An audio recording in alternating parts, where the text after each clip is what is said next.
आज की इस क्लास में मैं बीएल आप सभी विद्यार्थियों का हार्दिक स्वागत करता हूं। विद्यार्थियों, आज की क्लास में हम बीए द्वितीय वर्ष राजनीति विज्ञान का जो प्रथम प्रश्न पत्र है उसके अंतर्गत आज का हमारा महत्वपूर्ण प्रश्न है सीनेट से संबंधित। आज का हमारा महत्वपूर्ण प्रश्न है सीनेट की शक्तियों का वर्णन कीजिए, या सीनेट से संबंधित परीक्षा में महत्वपूर्ण प्रश्न इस अध्याय में से बनता है। तो विद्यार्थियों, आज हम सीनेट की शक्तियों के बारे में आज की क्लास में हम चर्चा करने जा रहे हैं। तो आज का हमारा महत्वपूर्ण प्रश्न है सीनेट की शक्तियों का वर्णन कीजिए। तो शुरू करते हैं। संयुक्त राज्य अमेरिका सीनेट संसार का सबसे शक्तिशाली सदन है। अमेरिका के अंतर्गत दो सदन हैं, एक है प्रतिनिधि सदन और दूसरा है सीनेट। तो सीनेट है यह संसार का सबसे शक्तिशाली सदन है, यानी अमेरिका के अंतर्गत जितनी पावर सीनेट रखता है उतनी पावर संसार के अंतर्गत जो यह दूसरा सदन है यह कहीं भी किसी भी देश में इतनी पावर नहीं रखता है। तो यह संसार का सबसे शक्तिशाली सदन है। दूसरे देशों की शासन व्यवस्था में द्वितीय सदन की शक्तियों में कमी आई है, परंतु सीनेट की शक्तियों में वृद्धि हुई है। यानी जहाँ दूसरे देशों के अंतर्गत जो दूसरा सदन है, यानी जो सीनेट की तर्ज पर है, जहाँ उसमें कमी आई है वहीं अमेरिका के अंतर्गत सीनेट की शक्तियों में वृद्धि हुई है। सीनेट कांग्रेस का द्वितीय या उच्च सदन है। तो विद्यार्थियों, अमेरिका के अंतर्गत जो संसद है उसका नाम है कांग्रेस। तो कांग्रेस के अंतर्गत दो सदन है, एक प्रतिनिधि सदन और दूसरा सीनेट। तो सीनेट कांग्रेस का द्वितीय यानी दूसरा या उच्च सदन है। सीनेट अमेरिका की राजनीति का प्रमुख केंद्र है। संविधान निर्माता का यह उपदेश था कि सीनेट केवल द्वितीय सदन ही नहीं होगी, न वह कांग्रेस का एक समस्तरीय सदन होगा, बल्कि वह समुचित संघीय व्यवस्था की रीढ़ की हड्डी होगी। तो अब हम इतना जान गए हैं कि सीनेट है यह अमेरिका की जो कांग्रेस का जो दूसरा सदन है उसके अंतर्गत एक महत्वपूर्ण पावर या शक्ति के रूप में स्थापित है।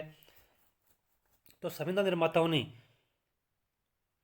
सीनेट को महत्वपूर्ण शक्ति प्रदान करते हुए कहा कि यह केवल दूसरा सदन ही नहीं होगा और न यह केवल प्रतिनिधि सदन के बराबर का सदन होगा, बल्कि यह एक महत्वपूर्ण एक शक्ति के रूप में यह सदन काम करेगा। तो इसी उद्देश्य से उन्होंने सीनेट को महत्वपूर्ण शक्तियाँ और महत्वपूर्ण और विशेष शक्तियाँ प्रदान की। तो ये एक सामान्य परिचय सीनेट के बारे में। सीनेट है वो अमेरिका के अंतर्गत कांग्रेस जो एक वहाँ की संसद है उसके अंतर्गत प्रमुख रूप से दो सदन है, एक है प्रतिनिधि सदन, दूसरा है सीनेट। तो सीनेट है वो एक महत्वपूर्ण सदन के रूप में अपना अस्तित्व रखता है, जहाँ दूसरे देशों के अंतर्गत जो दूसरा सदन है वो एक इतनी पावर नहीं रखता है, जबकि अमेरिका के अंतर्गत सीनेट है वो एक महत्वपूर्ण शक्ति के रूप में काम करता है। अब हम देखते हैं इसकी रचना, यानी सीनेट की रचना, सीनेट है वो किस तरह से उसको बनाया गया है। सीनेट को अमेरिकी संघ का मेरुदंड बनाने का प्रयास किया गया था। सीनेट के संबंध में संविधान निर्माता का यह विचार था कि वह राज्यों का प्रतिनिधित्व करे और संघ शासन में उन्हें प्रमुख स्थान दे। इसलिए यह निश्चित किया गया कि सभी राज्यों को, चाहे वह छोटा हो चाहे वह बड़ा हो, सीनेट में समान प्रतिनिधित्व मिलना चाहिए। अमेरिका में 50 राज्य हैं। प्रत्येक राज्य को, चाहे वह बड़ा हो या छोटा, सीनेट के लिए 2 प्रतिनिधि भेजने का अधिकार है। सीनेट की कुल सदस्य संख्या है वो 100 है। तो देखो, अब हम सीनेट की रचना देखेंगे, सीनेट किस तरह से बना है। तो सबसे पहली बात है, सीनेट के अंतर्गत जो सदस्यों की संख्या है वो 100 है। 100 किस तरह से है, क्योंकि अमेरिका के अंतर्गत वर्तमान में 50 राज्य हैं। तो प्रत्येक राज्य से सीनेट के अंतर्गत हर राज्य है वो 2 प्रतिनिधि भेज सकता है, भले ही वो राज्य चाहे छोटा है या बड़ा है, ये मायने नहीं रखता है। यानी प्रत्येक राज्य को समान प्रतिनिधित्व दिया गया है। तो प्रत्येक राज्य से 2 प्रतिनिधि भेजने का अधिकार है प्रत्येक राज्य को। तो इस तरह से अमेरिका में 50 राज्य हैं, तो सीनेट के सदस्यों की संख्या हो गई 100। अब हम आगे बढ़ते हैं। सीनेट का निर्वाचन, यानी सीनेट के जो सदस्य होते हैं उनका निर्वाचन कैसे होता है। अमेरिकी संविधान के 17वें संशोधन के अनुसार, ये हमें ध्यान रखना है, अमेरिकी संविधान के 17वें संशोधन के अनुसार सीनेटरों का चुनाव प्रत्यक्ष रूप से मतदाताओं द्वारा होता है। वे ही मतदाता सीनेटरों का चुनाव करते हैं जो प्रतिनिधि सभा के सदन के निर्वाचन में भाग लेते हैं। प्रत्येक सीनेटर का एक सदन में एक वोट होता है। यदि सीनेट में कोई स्थान खाली हो जाए तो जिस राज्य से स्थान खाली हुआ है वहाँ का राज्यपाल चुनाव के लिए आदेश पत्र जारी करेंगे। जब तक चुनाव न हो तब तक उस स्थान को भरने के लिए उसे राज्य का विधानमंडल कार्यपालिका को अधिकार दे सकता है। तो सीनेट के जो सदस्यों का चुनाव है, यदि सीनेट में किसी सदस्य का स्थान खाली हो गया है तो सीनेटरों का चुनाव है वो प्रत्यक्ष रूप से मतदाताओं द्वारा होता है। वे ही मतदाता सीनेटरों का चुनाव करते हैं जो प्रतिनिधि सभा के सदन के निर्वाचन में भाग लेते हैं। यानी जहां दूसरा सदन है प्रतिनिधि सभा अमेरिका में, तो उस सदन के निर्वाचन में जो सदस्य भाग लेते हैं वो इस सदन के सदस्यों को चुनाव करने में भाग लेते हैं। तो प्रत्येक सीनेटर का एक सदन में एक वोट होता है। यदि सीनेट में कोई स्थान खाली हो जाए तो जिस राज्य से स्थान खाली हुआ है वहाँ का राज्यपाल चुनाव के लिए एक आदेश पत्र जारी करता है। जब तक चुनाव न हो तब तक उस स्थान को भरने के लिए उस राज्य का विधानमंडल कार्यपालिका को अधिकार दे सकता है। तो वो जो राज्य है उसी राज्य से उस सदस्य का चुनाव होता है और राज्यपाल है उसके लिए वो आदेश पत्र जारी करता है। अब है देखो सीनेटरों की अवधि, यानी जो सीनेटर का मतलब सीनेट के जो सदस्य हैं उनकी अवधि कितनी है, उनका समय कितना होता है। तो सीनेटरों की अवधि है वो 6 वर्ष है, परंतु उनका 1/3 भाग प्रति 2 वर्ष के बाद में सेवानिवृत्त हो जाता है तथा उसके स्थान पर नए सदस्य चुने जाते हैं। सीनेट एक अस्थायी सदन है और इसका विघटन नहीं हो सकता। तो विद्यार्थियों एक तो हमें यह ध्यान रखना है कि सीनेट जो सदन है उसका कभी विघटन नहीं होता, यानी वो कभी भंग नहीं होता, यानी सीनेट है वो अस्थायी रहता है। इसलिए यह प्रावधान किया गया कि सीनेट के जो सदस्य हैं वो सारे एक साथ सेवानिवृत्त नहीं होते हैं। यानी सीनेट जो सदस्य हैं वो सारे एक साथ सेवानिवृत्त नहीं होते हैं, यानी प्रति 2 वर्ष के बाद में उनका 1/3 भाग सेवानिवृत्ति होता है। तो सीनेट है वो एक अस्थायी सदन है, वो कभी भंग नहीं होता है। उसके जो सदस्य हैं यानी जो उसके जो सदस्य हैं उनका कार्यकाल है वो 6 वर्ष का होता है और प्रति 2 वर्ष के बाद में 1/3 भाग सीनेटरों का सेवानिवृत्त हो जाता है और उसके स्थान पर नए सदस्य चुने जाते हैं। तो सीनेटरों की अवधि हो गई कितनी, 6 वर्ष। सीनेट की अवधि कितनी होगी, सीनेट वो एक अस्थायी सदन है वो कभी भंग नहीं होता। ये हमें विद्यार्थियों ध्यान रखना है। अब है देखो योग्यताएं। सीनेट के सदस्य बनने के लिए क्या योग्यताएं होनी चाहिए। तो योग्यताएं वह 30 वर्ष की आयु पूरी कर चुका हो, यानी सीनेट का सदस्य बनने के लिए जो आयु है वो कितनी होनी चाहिए, वो 30 वर्ष की पूरी होनी चाहिए। वह संयुक्त राज्य अमेरिका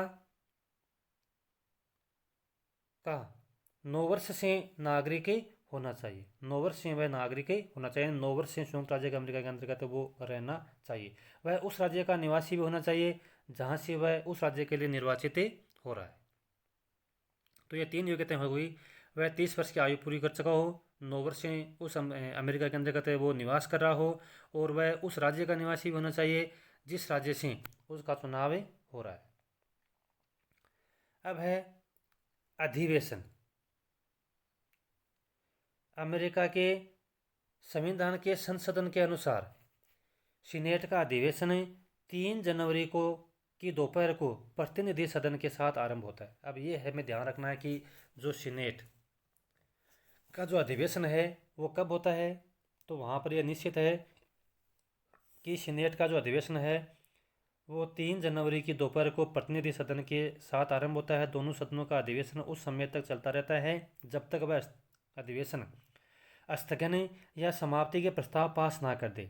यदि दोनों सदनों के स्थगन की तिथि के बारे में कोई मतभेद उत्पन्न हो जाए, विवाद उत्पन्न हो जाए, तो राष्ट्रपति है वो दोबारा से तिथि निश्चित करता है, यानी दोबारा से तारीख है वो निश्चित करता है।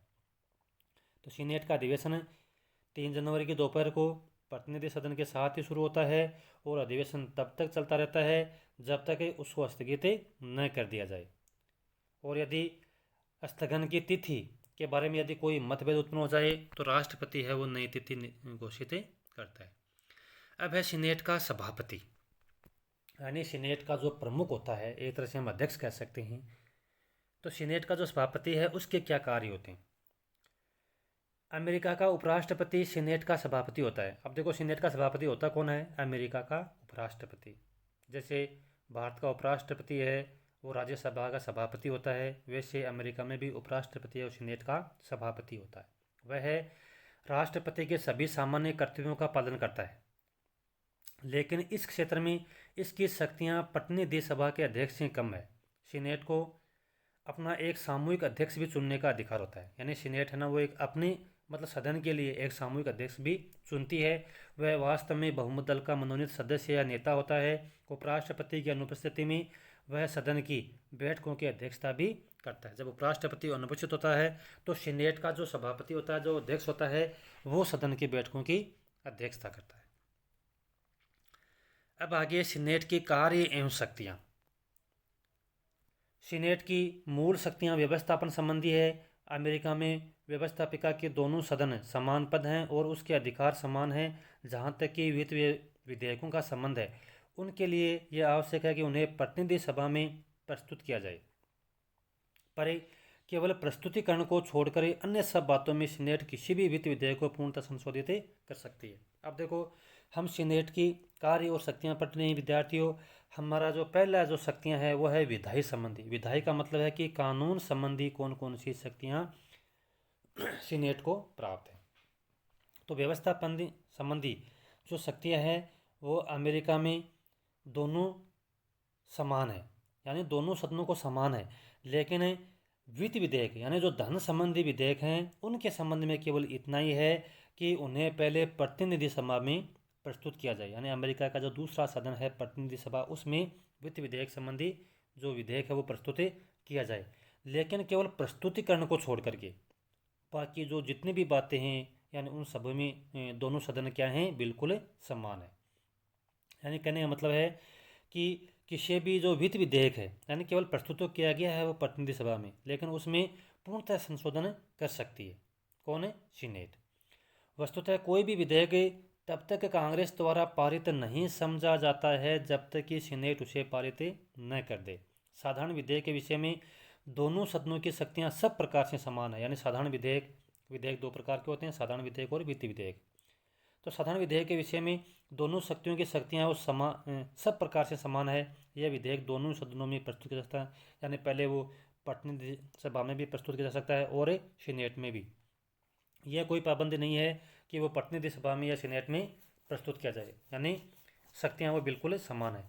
और यह तब तक पारित नहीं समझे जाते हैं जब तक कि दोनों सदन उसे स्वीकार नहीं कर ले। यानी जब तक पारित वो नहीं हो सकते तब तक दोनों सदन है उसे स्वीकार न कर ले। यदि किसी विषय पर कांग्रेस के दोनों सदन में गतिरोध उत्पन्न हो जाए तो उसको हल करने के लिए सम्मेलन समिति स्थापित की जाती है। अब देखो विद्यार्थियों, पहली बात तो ये है कि अमेरिका के अंतर्गत जो संसद है उसका नाम क्या है? कांग्रेस।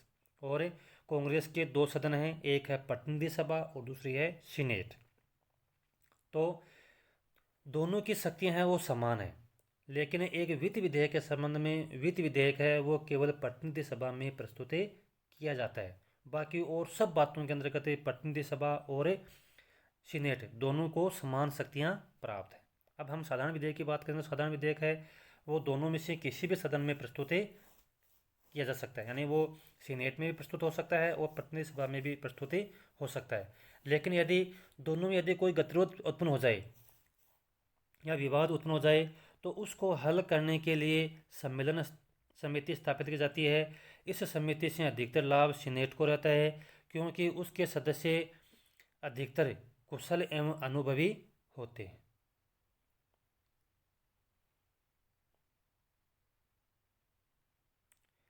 अब हम आगे बढ़ते हैं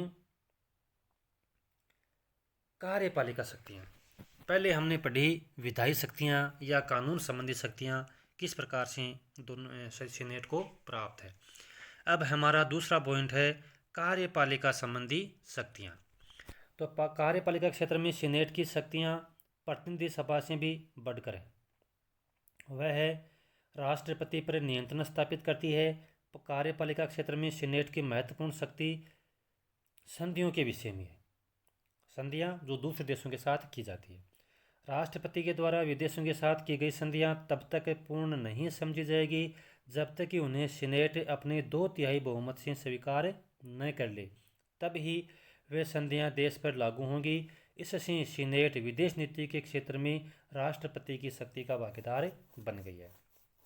तो अब देखो कार्यपालिका के क्षेत्र में सीनेट की जो शक्तियाँ हैं वो प्रतिनिधि सभा से भी बढ़कर है। कैसे हैं? क्योंकि कार्यपालिका क्षेत्र में जो प्रथम शक्ति है वो इस तरह से महत्वपूर्ण है कि राष्ट्रपति के द्वारा दूसरे देशों के साथ जो भी संधियाँ की जाती हैं वो संधियाँ तब तक मान्य नहीं हो सकती जब तक कि सीनेट उसको अपने 2/3 बहुमत से स्वीकार नहीं कर ले। इसी तरह से कार्यपालिका संबंधी जो दूसरी महत्वपूर्ण शक्ति है वो है राष्ट्रपति द्वारा की गई नियुक्तियों के पुष्टिकरण के संबंध में। इस पुष्टिकरण के लिए साधारण बहुमत की आवश्यकता है। संविधान में यह व्यवस्था कर दी गई है कि सिर्फ सीनेट के परामर्श तथा स्वीकृति पर ही राजदूतों, मंत्रियों, न्यायाधीशों आदि की नियुक्ति राष्ट्रपति करता है। इस शक्ति के द्वारा सीनेट राष्ट्रपति पर अपना अंकुश या दबाव बनाए रख सकता है। देखो पहली बात तो कौन सी थी, पहली शक्ति कौन सी थी कार्यपालिका के संबंध में? वो थी संधियों के संबंध में। दूसरी शक्ति है राष्ट्रपति की नियुक्तियों को लेकर के, यानी राष्ट्रपति के द्वारा जो भी नियुक्तियां की जाती है उन नियुक्तियों को जब तक अपने 2/3 बहुमत से सीनेट उसको स्वीकृत नहीं कर ले, उसको अपनी मोहर नहीं लगा दे, तब तक वो नियुक्तियां प्रभावी नहीं हो सकती। अब उन नियुक्तियों में कौन कौन है? जैसे राजदूतों की नियुक्ति है, जैसे मंत्रियों की नियुक्ति है, न्यायाधीशों की नियुक्ति है, आदि नियुक्ति राष्ट्रपति करता है, लेकिन सीनेट की जो स्वीकृति है वो आवश्यक होती है। अब कार्यपालिका संबंध में तीसरी महत्वपूर्ण शक्ति है वह है विविध विभागों के विरुद्ध शिकायतों की जांच करना। इस विषय में उसका निर्णय अंतिम होता है। इस शक्ति के कारण सीनेट प्रशासन पर नियंत्रण रखता है और युद्ध की घोषणा की स्वीकृति प्रतिनिधि सभा के द्वारा भी प्रदान की जानी आवश्यक है। तो कोई भी शिकायत है उसकी जांच कर सकता है, या जो युद्ध संबंधी है उसमें सीनेट की स्वीकृति तो आवश्यक है ही है, इसके साथ साथ प्रतिनिधि सभा की भी स्वीकृति आवश्यक है। तीसरा हमारा बिंदु है न्याय संबंधी शक्तियाँ। न्यायिक क्षेत्र में सीनेट की शक्ति बड़े महत्व की है। वह है सीनेट को संविधान में राष्ट्रपति, उपराष्ट्रपति और सभी सैनिक अधिकारियों को महाभियोग के द्वारा देशद्रोह, रिश्वत, गंभीर अपराधों के कारण हटाने का अधिकार होगा। अब देखो हम तीसरी महत्वपूर्ण शक्ति पढ़ रहे हैं, वो है न्याय संबंधी। तो न्याय संबंधी में जैसे राष्ट्रपति है, उपराष्ट्रपति है, सभी सैनिक अधिकारियों को महाभियोग के द्वारा, जैसे मान लो उन्होंने अपने पद का दुरुपयोग किया है, या जैसे मान लीजिए देशद्रोह के रूप में उन्होंने वैसा कोई काम किया है, या रिश्वत ली है, या गंभीर अपराध के कारण हटाने को अधिकार होगा सीनेट को। अभियोग लगाने का कार्य प्रतिनिधि सभा का है। सीनेट महाभियोग की जांच न्यायालय की हैसियत से करेगी। ऐसे अवसरों पर वह न्यायिक प्रक्रिया के सभी कार्य जैसे आदेश जारी करना, गवाहों को बुलाना और उन्हें शपथ दिलाना आदि काम है वो सीनेट करती है। अगला है निर्वाचन संबंधी शक्तियाँ। सीनेट राष्ट्रपति तथा उपराष्ट्रपति के निर्वाचन में डाले गए वोटों को गिनती करती है तथा परिणाम की घोषणा करती है। यदि उपराष्ट्रपति पद के लिए किसी भी प्रत्याशी को निरपेक्ष बहुमत प्राप्त नहीं हो, यानी स्पष्ट बहुमत प्राप्त नहीं हो, तो सीनेट पहले 2 प्रत्याशियों में से एक को उपराष्ट्रपति चुनती है। इस हेतु प्रत्येक सीनेटर का एक मत होता है। जिस प्रत्याशी को निरपेक्ष बहुमत प्राप्त हो जाता है, यानी स्पष्ट बहुमत प्राप्त होता है, वह उपराष्ट्रपति घोषित कर दिया जाता है। तो सीनेट है वो निर्वाचन संबंधी कार्यों को भी अंजाम देती है, निर्वाचन संबंधी कार्यों को भी पूरा करती है। कौन कौन से महत्वपूर्ण काम करती है? राष्ट्रपति और उपराष्ट्रपति के निर्वाचन में जो वोटर्स के द्वारा वोट डाले गए हैं उनकी गिनती करती है, परिणाम की घोषणा करती है।